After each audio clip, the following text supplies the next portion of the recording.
If a student came to you and said they were sleeping in their car and were hungry, what would you do? Today, we are going to talk with you about breaking the barriers to success as it relates to food and housing insecurity.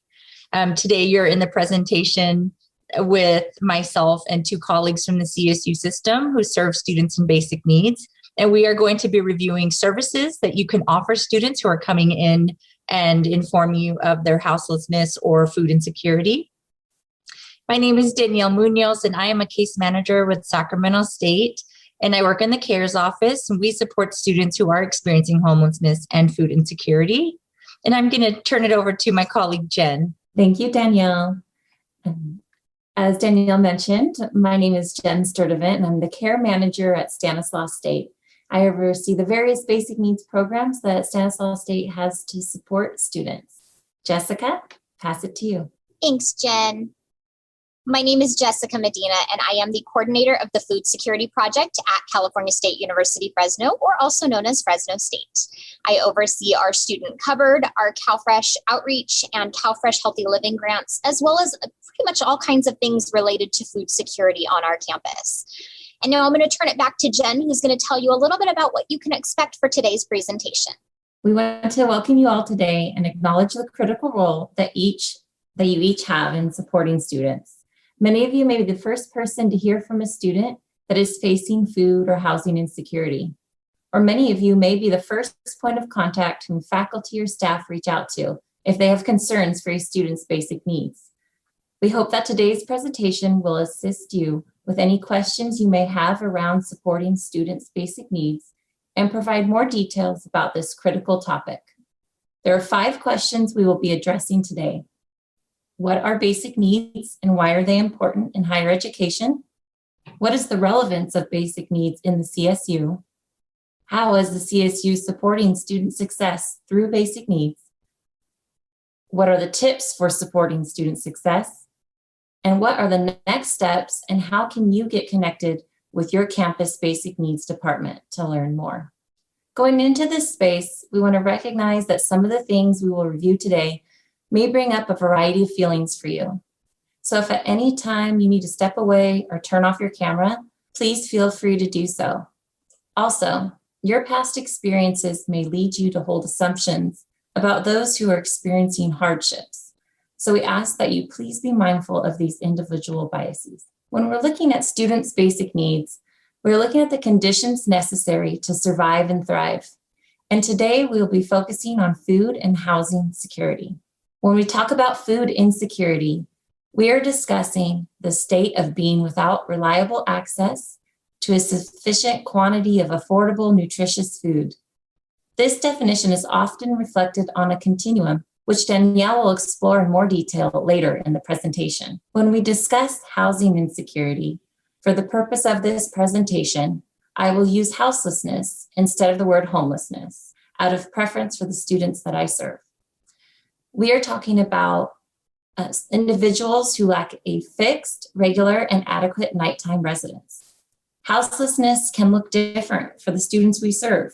Students may be couch surfing or even sleeping in their cars. When we start to consider the role that basic needs plays in education, we often refer to a motivation theory, Maslow's hierarchy of needs. Maslow outlined 5 stages which are often displayed as a pyramid, and each stage builds off the base stage of physiological needs, which includes basic physical requirements such as food, water, and sleep. If students are not able to meet their basic physiological needs, they will arguably face challenges in progressing up the pyramid and achieving their full potential. Now we ask, why does supporting students' basic needs matter? Research also indicates that there are far-reaching impacts on personal well-being and academic performance for students that are experiencing food and housing insecurity.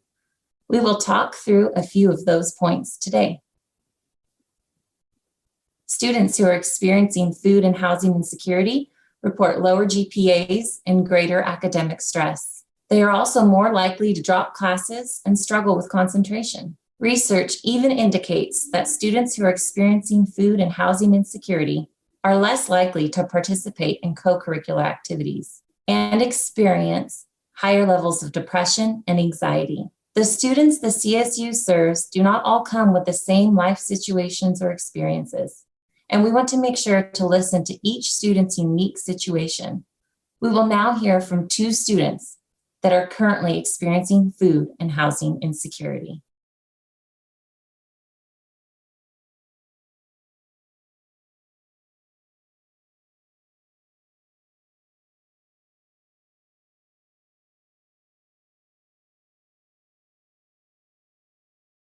So, exactly how many students in the CSU system are experiencing food and housing insecurity? So, right now, per a chancellor's office study that was done in 2018 across the CSU system, we found that 41.6% of CSU students report food insecurity. 21% report very low food insecurity, meaning they don't often have a plan for their next meal. And also what we found was that 10.9% of CSU students reported housing insecurity. And a few things to note about this statistic: 18% of African American and first generation college students experienced homelessness at a higher rate than any other group. Reports of reduced food quality and variety or desirability of diet made up what students' experiences were for low food insecurity. And in terms of very low food insecurity, these students reported multiple indications of disrupted eating patterns and reduced food intake.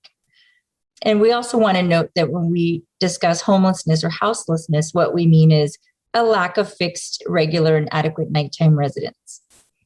And each campus has their own statistic as well, but this is the general statistic for all the CSU. What this means for helpers and anyone working on campus that are front-facing to students is that with this statistic, it's highly likely you will encounter somebody who's experiencing food and housing insecurity. They often don't say it right out. They will often be asking for other things like accommodations or extensions or additional advising, or experiencing financial issues with their financial aid process. So we have to be on the lookout for other ways to identify students, because they're often not letting us know right out front. They're often engaging in different kind of processes at school that sort of let us know that something might be going on.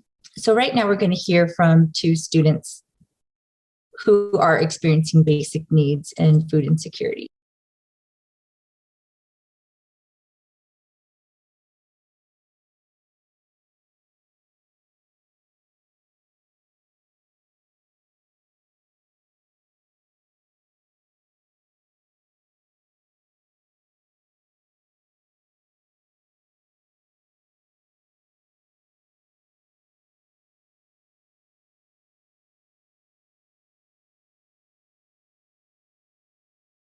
All right, so after hearing from those students, let's talk about some ways that our campuses are responding to student needs and how we can best support them. One of the first programs that I wanted to talk about today was the Student Cupboard at Fresno State. The Student Cupboard is a free food and hygiene pantry, which is open to all currently enrolled Fresno State students. We've had to make adaptations during COVID-19 to doing things like pre-packed boxes or bags instead of the inside shopping like you see in the photo on the screen. We've had to add a plexiglass window for distribution and make it no contact distribution to be able to support our students. But nonetheless, we wanted to make sure that we continued to support our students during this very important time. The Student Cupboard provides shelf-stable as well as perishable items, things like fresh produce, milk, frozen meals, and things like that, that our students absolutely love, and provide them with healthy, nutritious items to be able to take home for themselves and their families. We also provide things like diapers for our students who have children who are wearing diapers in the household, as well as a once-a-month hygiene pack distribution with things like shampoo, deodorant, toothpaste, toothbrushes, laundry packs, and toilet paper. One of the things that I'm most proud of with the Student Cupboard is how we've really been able to reduce the stigma around utilizing a food pantry. When we opened our doors in November 2014, it was a little bit different. Students would maybe put their food in their backpacks after visiting or put it in their cars. But after we've been open for as long as we now have students who proudly carry their food into their classes, share the resources with their peers, and talk about this resource as a resource that is available to all enrolled students on campus, not just someone who says they are food insecure. Some of the common questions that we get about our food pantry is, how do we get the food? Where does the funding come from? And so all campuses are a little bit different. Fresno State is very fortunate to be a almost 100% donor funded program. And so we do not utilize student fees or any sort of student government type resource. However, other campuses do. We operate off of those donor funds that we receive, as well as grants and other programming resources, food recovery from different agencies, as well as all types of other community resources and supports as well. So faculty and staff may often wonder how they can support their food pantry on campus. And so you might want to reach out and find out what your campus is looking for. But a lot of campuses utilize an Amazon wish list, maybe a paycheck donation, or accept food donations or other things on their website. So check your campus's food pantry website to see. One of the other programs that I'm very proud of on our campus is our CalFresh Outreach and Application Assistance Program. CalFresh is formerly known as Food Stamps, or also known as SNAP, Supplemental Nutrition Assistance Program. And it's money loaded onto a card that individuals can use to purchase healthy groceries at the grocery store each month. At Fresno State, we call it financial aid for food because students understand what financial aid is, and we want them to understand that we can help them to hopefully receive some financial aid for food resources, just like they receive financial aid for their campus resources. Individuals could be eligible for up to $204 per month and per person. And common eligibilities include if a student is a part of an EOP program, a former foster youth program, working 20 or more hours a week, having Cal Grant A or B, or sometimes other exemptions as well. We started on the CalFresh Outreach Grant with the Center for Healthy Communities in Chico in 2016 and have continued to help students apply for CalFresh throughout the last several years.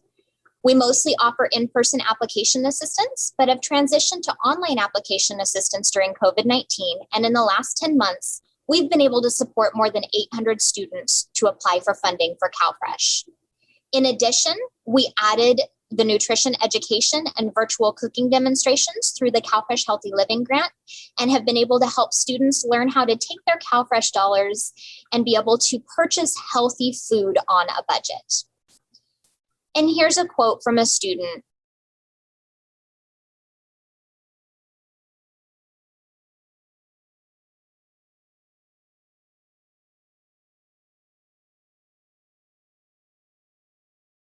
Another best practice in the CSU that some institutions offer are emergency housing placements. Stanislaus State offers short-term on-campus emergency housing placements for students. These placements are typically up to 14 days in on-campus housing and residential life. During the emergency housing placements, students are also connected with food resources, other campus resources such as the health center, counseling, undocumented student services, and they're also connected to community resources to assist with sustainable housing. Some of the commonly asked questions that we get about emergency housing placements are, do students have to pay for their emergency housing placement? Each campus may have different costs or eligibility requirements associated with the emergency housing placement, but at Stan State, there is no cost to the student. Another question that comes up is, who do we reach out to if students share they are experiencing housing insecurity? This also varies by campus. And later in the presentation, Danielle will demonstrate how each of you can find the services that are available on your campus on the CSU website. Next, we will hear from a student that was experiencing food and housing insecurity and how the programs help them.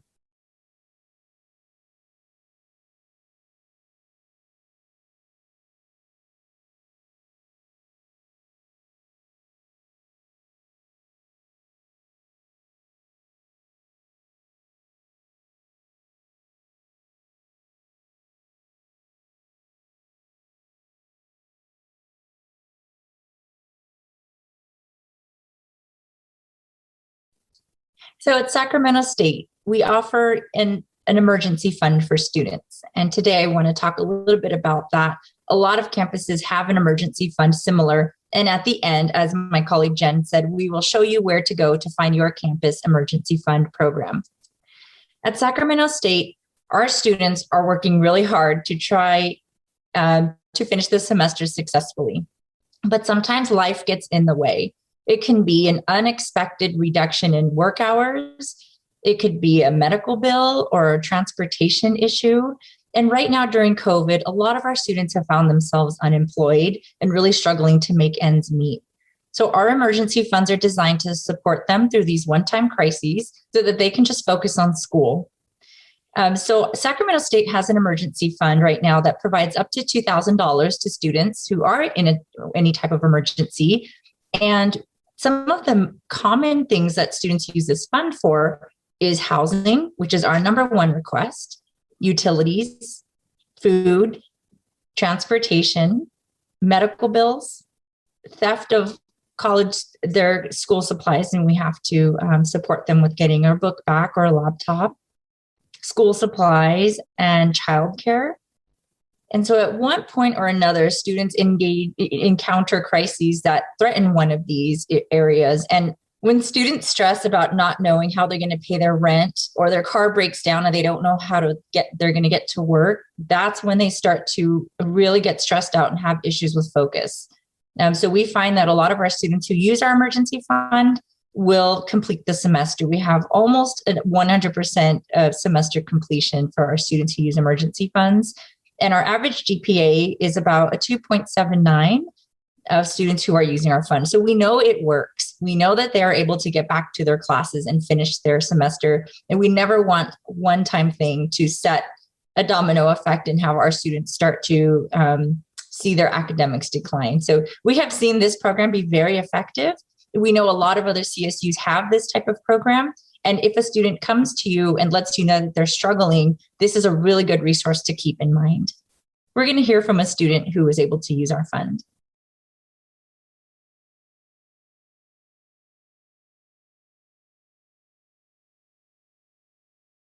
So now that you know a little bit more about basic needs, some of the best practice programs, we want to talk to you about the ways that you can support students, faculty, and staff on your campus. When we think about supporting students, we really want to explore all concerns with students. It's very important as we are meeting with a student or listening to them that we really listen to the complete story, that we don't take bits and pieces, that we don't assume that we know what they need, but that we listen to them and we hear about their concerns, we hear about their needs and what they're looking for, and that we have resources available to them. We want to make sure that we ask them what they are looking for and what we can support them with, and that we have those resources ready to offer a warm handoff or a warm welcome to that resource, rather than just providing a student with a list of something and hoping that they'll make it to that resource.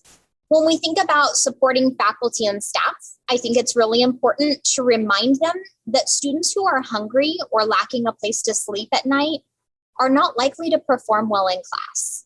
This doesn't necessarily mean that they were out partying all night the night before, or that they think your class is boring, but more so that we need to really look and see what else might be going on and be able to support them. One of the best ways to be able to do this is to have a syllabus requirement, something on your syllabus that allows them to know that there are basic needs resources available on your campus and where to go to find those resources. Often having classroom presentations about basic needs resources is a great way to really be able to share that information, or simply to, bring up have you heard about this resource on our campus? Today, we want to learn a little bit more about it. Again, having those resources available and making sure that our faculty and our staff know about these resources is extremely important. Oftentimes, those of us that are doing this work aren't the ones that spend the most time with these students who are in need. It's our faculty in the classrooms or their campus advisors. they're the ones who end up hearing these stories first. And so we want to make sure that they know what resources are available so that they can then bring those students to those resources when they ask for them. Finally, since we are in this strange time where some things are virtual and some things are in person, it's important to know what resources are available on campus and what resources are virtual right now. A lot of resources that normally would be in person have been transferred over to a virtual support system.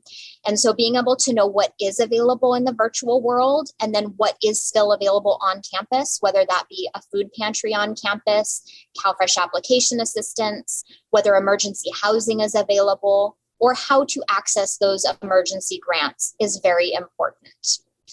All right, so we've had a number of questions come through that we wanted to see if we could help answer for you today. And so we're going to kind of do this in a little bit of a panel style. I'll read the questions and then bounce them back and forth to my colleagues here, and we'll answer those questions for you. So the first question that came in was, you use homelessness, couch surfing, houselessness, but does that mean that a student needs help? Danielle, did you want to talk on that? These are all the different ways, and there are even more terms that students use to describe their housing insecurity, and it can look so many different ways.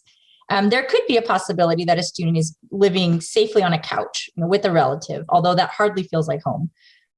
And there could be a student living in their car or needing to go to a shelter, and that definitely feels like a crisis for some students. However, each student really will let you know. Our who find that this is very disruptive to their academics and their safety and their well-being and their health will let you know that that is going on for them. And I would go ahead and assume that could be a crisis and they need services. For some students, the issue is not new to them. It is new to us. And that doesn't necessarily mean it's a crisis. It just means it's the first time we're hearing about it. They might have found a way to live with the circumstance. They might have come to a form of acceptance that works for this particular time of their life. There might be a very short light at the end of the tunnel for them, and this is a part of their plan. We don't really know. So if a student tells you that it is not something that it is their priority, and they're asking really for something else like employment support, financial aid process support, let's go ahead and focus on that, because the student will let us know if it is a priority for them. Thank you, Danielle. So the next question here is that students often come in and say that they know that there's services that are available, but they know that there's also students who need this more than them, and they don't want to take that away from someone who needs it more than them. So how to respond to that? And I get this question almost every time that we do a presentation on our campus. We do a lot of classroom presentations, and I always have a student who will tell me, I could use this service, but I'm afraid that if I use it, I'm going to take it away from someone else, and I don't want to do that. And I think one of the things that we try to do on our campus, and a lot of other campuses the same way, is really to try and normalize it as a service that's available to assist students to be successful in the classroom. All of what basic needs work is to help students to be successful, to earn that degree, to get those good grades, to graduate. So we want to let them know that just like the health center is available to them and they need to use the health center, it's available to all students. Just like advising is available to all students, we want them to use it when they need it. And so I think for me, when I talk to these students and I let them know, it may not necessarily be something you need right now, but if and when you do, we want you to know that it's there for you. Danielle, did you want to add anything to that? Yes, I can. So specifically for CalFresh, that funding is called entitlement funding, which means the state of California has enough funds for anyone who's entitled to CalFresh. So if you qualify, then you are entitled to those funds. So there's more than enough. And we actually have about 3 million people in California who are qualified and they're not using the funds. So we definitely want students to connect the benefits that they are afforded. Thank you, Danielle. All right, so next question. What can you purchase with food stamps or CalFresh, and how do you make $204 a month last? That's a great question. Jen, do you want to answer that? Yes, thank you, Jessica. So when you think about what can you use your CalFresh benefits for when you're at the store, It's really anything with a nutritional value on the back, like fresh produce, meats, dairy products. Some other items you might not think about really about that you can use CalFresh for, or even like seeds or plants so that you can grow your own plants at your own house or wherever you're residing. Some of the pieces that you can't purchase though are like hygiene products, vitamins, no alcohol, or animal food. And for budgeting, I'll pass that one back to you, Jess. Of course. And what I love about the CalFresh benefits is that even when you're at the store, you don't have to make two separate purchases. So the systems are set up to where you maybe purchase things that are not CalFresh eligible purchases, and the system will automatically just deduct those and say, okay, this is your value, you know, what you owe left after you've made those purchases, after the CalFresh benefits have come out. So I do really love that. And Jen, I love that you can buy plants that produce food with benefits. We teach on our campus how to utilize those benefits to buy seeds and plant your own garden on your campus or at home. And so we're really excited about that. We really try to share that with students. We've started implementing CalFresh Healthy Living on our campus, which is basically nutrition education and how to take that monthly allotment of CalFresh benefits and make that stretch. So we kind of teach them budgeting skills, how to eat healthy. We provide them with budget-friendly and healthy meal recipes, as well as just kind of different things to be able to help them to take that $204 a month, or even the minimum of what they receive. Maybe it's less than $204 a month, and really make that dollar stretch, and then utilize things like their food pantry on campus or other resources to be able to add to that. CalFresh is supplemental nutrition assistance program. So it is supplemental. It's not going to be their entire food budget, but we do want to make sure to help them out with that.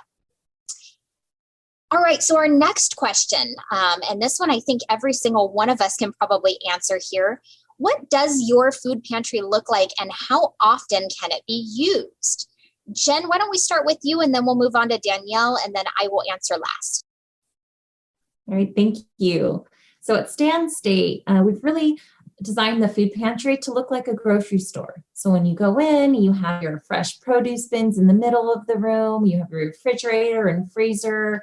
We have our items sorted just like the grocery store. Hygiene in one area, dry goods in another area, cans, all those pieces. And when you come in, the students will grab their shopping cart, for lack of a better word, so when you hold your shopping basket, and they'll pick out their 10 items. At Stan State, students can visit the pantry once a week, and they can get up to 10 items. During the pandemic that we've been in this past year, we've had the ability to increase our numbers of available items for students just a bit. And so that's been really helpful for some of the students this past year. Great. And at Sacramento State, our food pantry is also set up a lot like a grocery store, as Jen was mentioning. And they will have the students sign in at the front. And at their very first time in the food pantry, they do get a little bit of information so we know who's using it and what students need from our services. And there's also an opportunity to indicate if you wanted to be referred to CalFresh or a CARES case manager. So the student has an opportunity to get connected with other services, and a lot of schools do this too. And once the students get connected to their food pantry, the food pantries have great partnerships with other places. And our students can also use the pantry once. And with ours, you got to see a little bit about what the student cupboard looked like in a previous slide. Ours is, again, very much like that grocery store concept. Come in, grab a basket, do your shopping. At the student cupboard at Fresno State, we allow students to take up to one of each item. So that means if there are 3 different flavors of cereal on the shelf, they can pick one cereal. If there are 3 different kinds of pasta, they can choose one pasta. The one difference to that is that we always allow them to take as much fresh produce as they'd like. Fresh produce goes bad, so we don't want to waste it. But we also want them to have access to fresh produce because it really is something that they they come in and that's like one of the first things that they're looking for. So at Fresno State, we allow them to visit once per day to receive those items. However, most students visit about once a week, sometimes more often. What we realized was that when we were back in person and things were normal pre-COVID, students who would come in more often were taking less items with them, maybe because they were in between classes and didn't have a lot of space in their backpack to carry those items. To where students who were coming in and taking an entire basket of food were often coming maybe just once a week or every other week to receive those items and kind of doing it just like you would do your weekly grocery shopping. So it really kind of varies, but that's why we've allowed that opportunity for opening it up to once per day as opposed to limiting it. But again, each campus does things so different. So I really encourage you to find out what your campus offers and get familiar with those. Another thing I'll mention, and we didn't talk about this earlier, but your food pantry might allow volunteer opportunities. And so if you have that opportunity to go in and volunteer and see what it's like, here at the Student Cupboard, we love it when faculty or staff come in and spend an hour with us to see what it's like, because then they know what to share with students as well. So find out if you can volunteer or how you can at least get a tour of your food pantry on your campus. All right, so the next question we have here, in emergency housing placements, do students have to bring their own bedding and towels? Jen, do you want to answer that one? Yes, no problem. So at Stanislaus State, when a student comes to an emergency housing placement, there might be a variety of reasons how they're coming to us. Some might have bedding and towels that they're interested in bringing, and other students might not. So one thing that we do, we partner with Housing and Residential Life, and we actually have emergency housing kits that are available. So when a student comes into emergency housing placement, there's bedding, there's towels, there's even kitchen appliances, because the housing units that the students stay in are the housing units that all the students stay in on campus, right? And so there's a small kitchen unit available. So we have some basic kitchen items, right? We have soap, sponge, those kind of pieces that when you think about, going to somewhere to stay for the night, what are some of those key things that you need?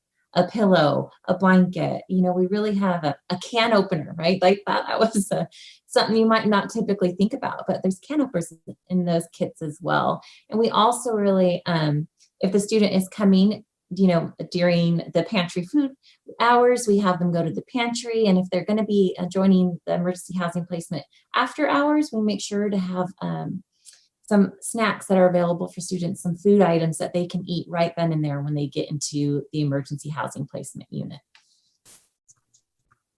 Thank you, Jen. All right, so our final question. I have a student who I think could benefit from these programs, but I'm not sure how to start the conversation. What should I do? Jen, you want to start off? Yeah, I'll be happy to jump in here.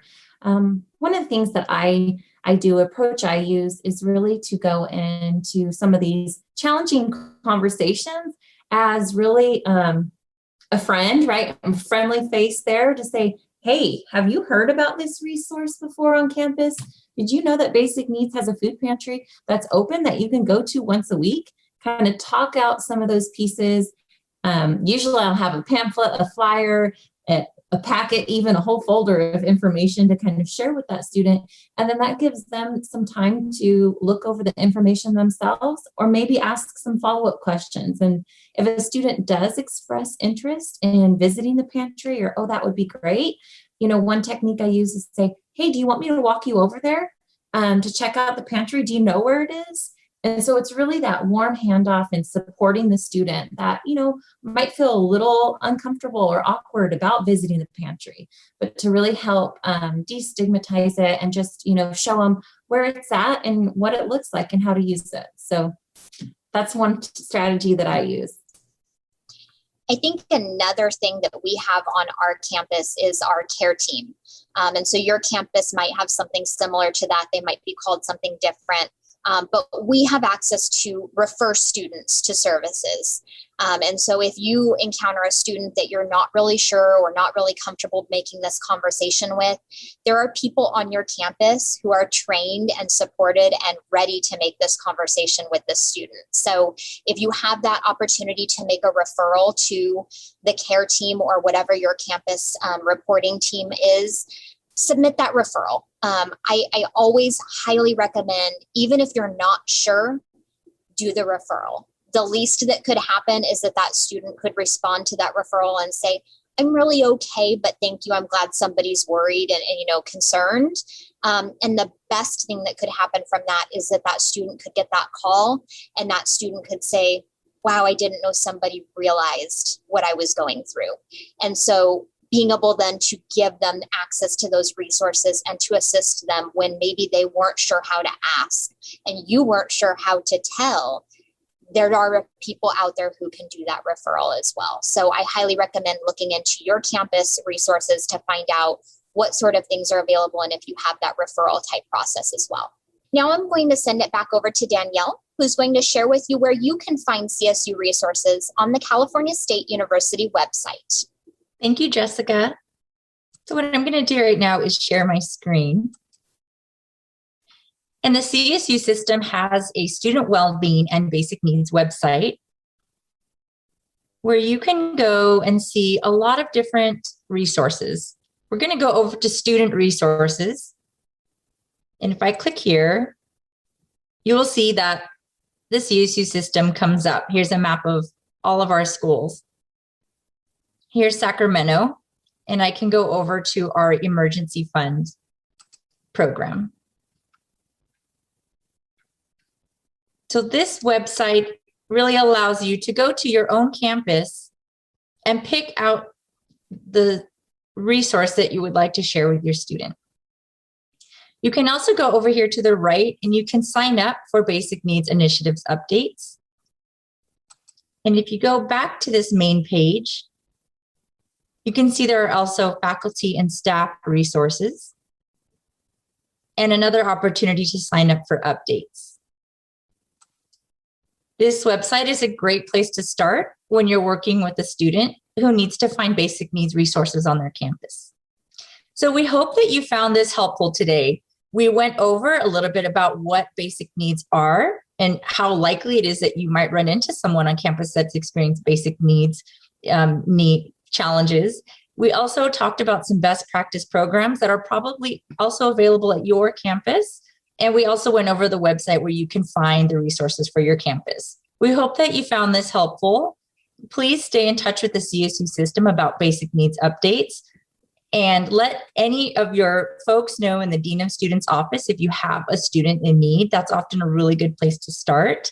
Okay, so now you know that you can go over to the website and find your own school's programs. And if needed, you can also go to the Dean of Students office, which is a really good place to start if you have a student in need. Thank you for attending our presentation today.